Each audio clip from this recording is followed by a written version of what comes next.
নমস্কার বন্ধুরা, আপনারা হয়তো সুস্থ আছেন, ভালো আছেন। তো চলো আমরা আজকে এডজেক্টিভের বিশেষণ পদের যে ভাগগুলো তার বিষয়ে জানব। তার আগে আমরা জেনেছি যে বিশেষণ পদ কী বিষয়টি। এডজেক্টিভের বিষয়গুলো কি, যে গুণ, অবস্থা, আকৃতি, এটার আকৃতি কি, বোর্ডটির আকৃতি কেমন, ওর গুণ কি, ও বেস্ট খেলতে পারে, ভালো খেলতে পারে, তো এর গুণ কি, এ লিখতে পারে। তো বোর্ডের সবার আকৃতি গুণ আছে। বোর্ডের যেমন গুণ, বোর্ডে লেখা যায়, কলম দিয়ে কালি আছে, কলম দিয়ে লেখা যায় কোনো কিছু বোঝার জন্য। তো চলো আমরা সাধারণভাবে এডজেক্টিভের 8টি ভাগে ভাগ করা যায় তার বিষয়ে জানবো আমরা। Adjective of the quality, quality মানে গুণ, গুণবাচক এটি।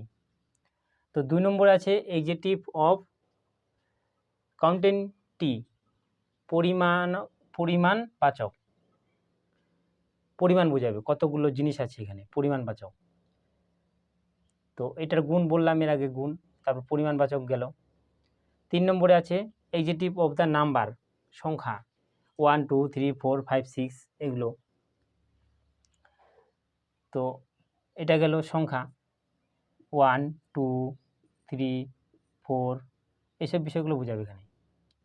প্রপার নাউন, নাউন বলছি, সরি, প্রপার এডজেক্টিভ, ব্যক্তিবাচক, এটি ব্যক্তিবাচক, ব্যক্তি কোনো কিছুর, ব্যক্তি মানুষের সম্বন্ধে, ছেলে মেয়ের সম্বন্ধে বলবে, এটা বোঝা গেল।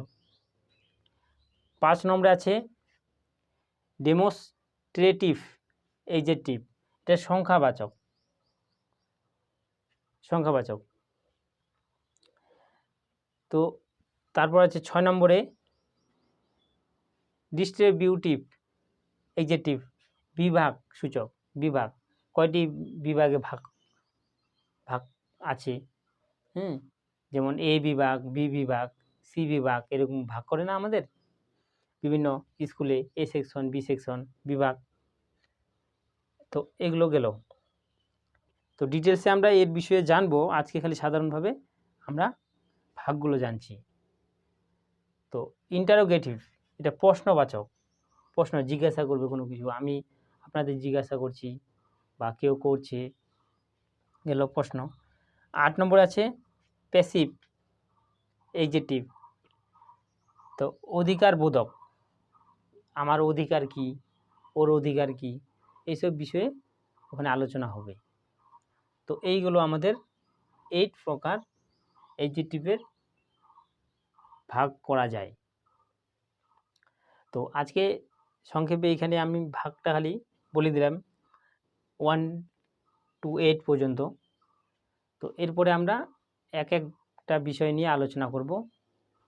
তো এইভাবে আমরা আস্তে আস্তে এগিয়ে যাব। তো এগুলো নোট করে নেব। তো আজকে এখানে শেষ করছি, ভালো থাকবা, সুস্থ থাকবেন। জয় হিন্দ, জয় ভারত।